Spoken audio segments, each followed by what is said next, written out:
అందరికీ నమస్కారం.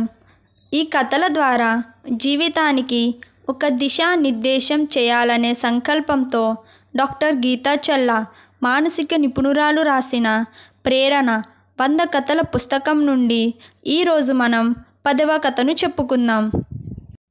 కథ పేరు భరించలేని బాధలు. ఇంకా మరి కథలోకి వెళ్ళిపోదామా? ఒక వ్యక్తి గురువు దగ్గరకు వెళ్ళి తాను బాధనంతా చెప్పుకుంటాడు. ఆ గురువు ఆ వ్యక్తిని చేతి నిండా ఉప్పు తీసుకొని ఒక గ్లాస్ నీటిలో వేసి రుచి చూడమన్నాడు. గురువు మళ్ళీ చేతి నిండా ఉప్పు తీసుకొని సరస్సులో కలిపి రుచి చూడమంటాడు.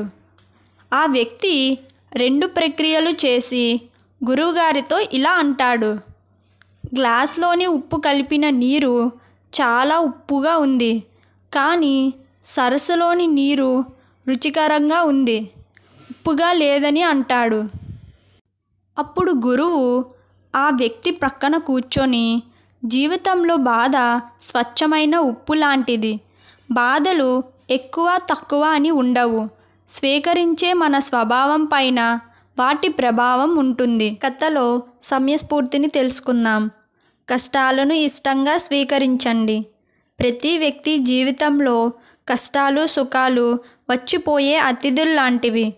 సుఖం వచ్చినప్పుడు మాత్రం దాన్ని పట్టించుకోము, అది సహజమే అన్నట్లు ఉంటాం. కానీ కష్టం వచ్చినప్పుడు మాత్రం దాన్ని పెద్దదిగా చూస్తాం. కష్టం అనేది 10% అయితే దాన్ని మనం చూసే తీవ్రత 90%. అంటే గ్లాసుడు నీళ్ళలో గుప్పెడు ఉప్పు వేస్తే ఆ నీళ్లు చాలా ఉప్పుగా ఉంటాయి. కానీ అదే గుప్పెడు ఉప్పును ఒక చెరువులో కలిపితే ఉప్పు ప్రభావం ఉండదు.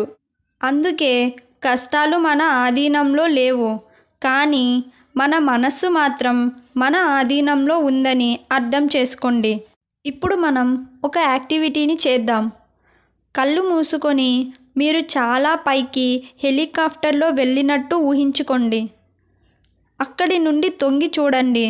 మీలాంటి కష్టాలు ఉన్నవాళ్ళు ఇంకా ఎంతోమంది ఉన్నారని తెలుస్తుంది. ఇంతటితో ప్రేరణ 100 కథల పుస్తకంలోని 10వ కథ సమాప్తం.